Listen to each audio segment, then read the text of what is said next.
Happy New Year and welcome to our show. My name is Carl Azus. Our mission is to bring you down-the-middle explanations of events taking place worldwide, and one event taking place right now in the United States is the arrival of new stimulus payments in the bank accounts and mailboxes of residents. The cash is meant to help stimulate the economy when people spend it, and to help those who've lost income because of the coronavirus pandemic. It's part of a massive economic relief bill that President Donald Trump signed in late December. Individuals who earned less than $75,000 in 2019 will receive payments of $600. Married couples who earned less than $150,000 will receive payments of $1,200.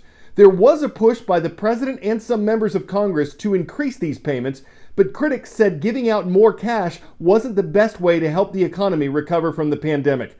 The latest stimulus package cost the U.S. government $900 billion. It's the second largest one ever, behind the $2.2 trillion CARES Act passed last March. In addition to direct payments, the new spending bill includes more government benefits for people who've lost their jobs, more money in available loans to small businesses, more grant money to help theaters and concert venues that have lost money without live events, and more money to provide COVID vaccines free of charge to those in need, and to get those vaccines distributed across America.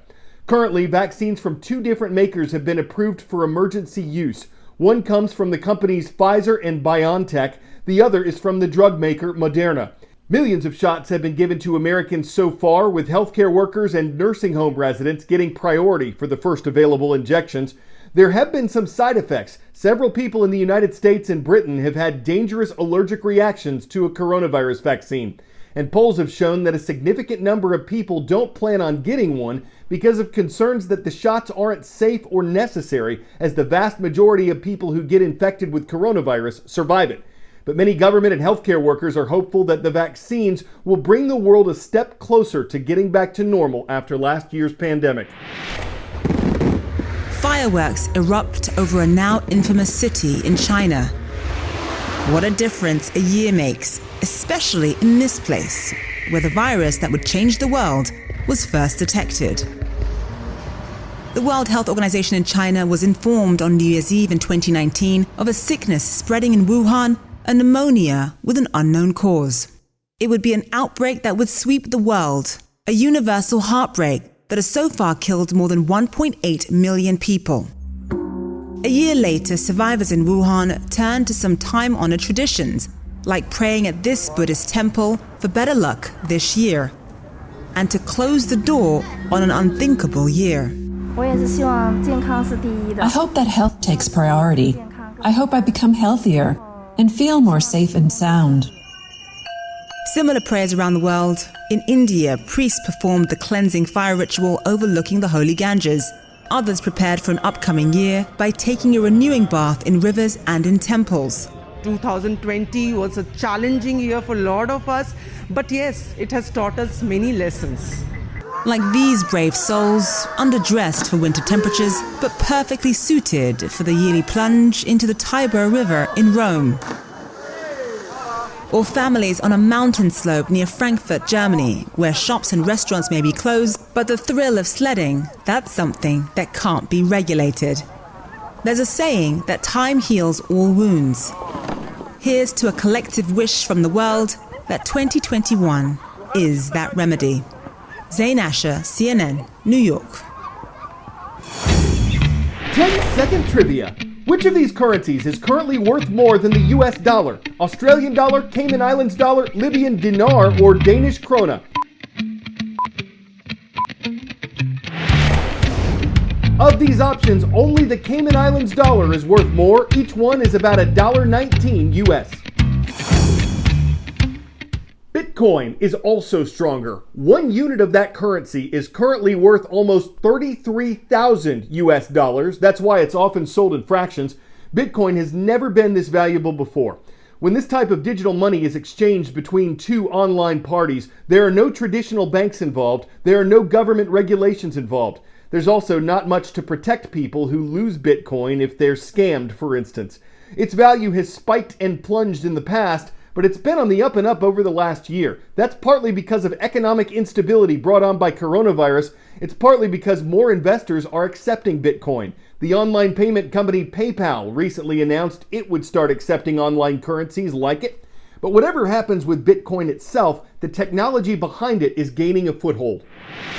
Cryptocurrencies like Bitcoin and Ethereum have been getting a lot of hype lately. And while some investors believe that these coins could be the future of money, other experts believe that what's actually more valuable is the underlying technology. It's known as blockchain. It's basically a public list of transactions, a more transparent record.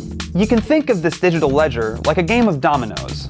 The blockchain is powered by a decentralized network of computers that all work on the same task. No one owns the system, everyone helps run it. Whenever a transaction is initiated between two computers, it has to be certified by another. That makes it difficult for anyone to cheat. For the sale to go through, a bunch of mining computers have to try and solve a cryptographic puzzle, sort of like a really complicated math problem.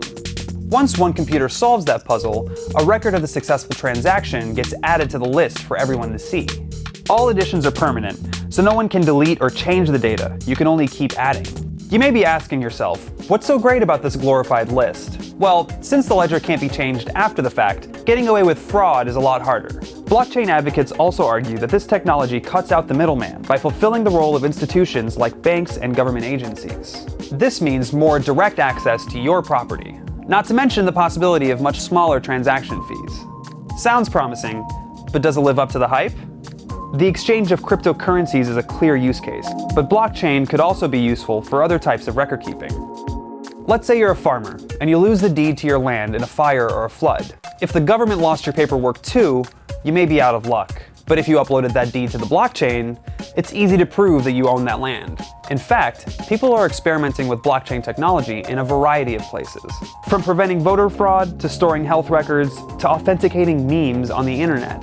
Even the very institutions blockchain threatens to disrupt are exploring the technology's possibilities, with companies like Bank of America investing in their own blockchain tools. But for right now, those experiments are still in the early stages, and it might be a while before we see the kind of crazy blockchain takeover that the media is talking about.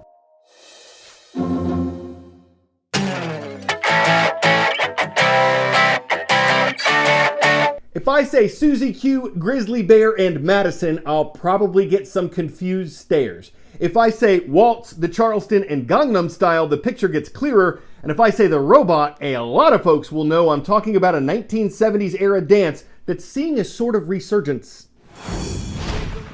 Dancing robots. Do you love me? With enough rhythm.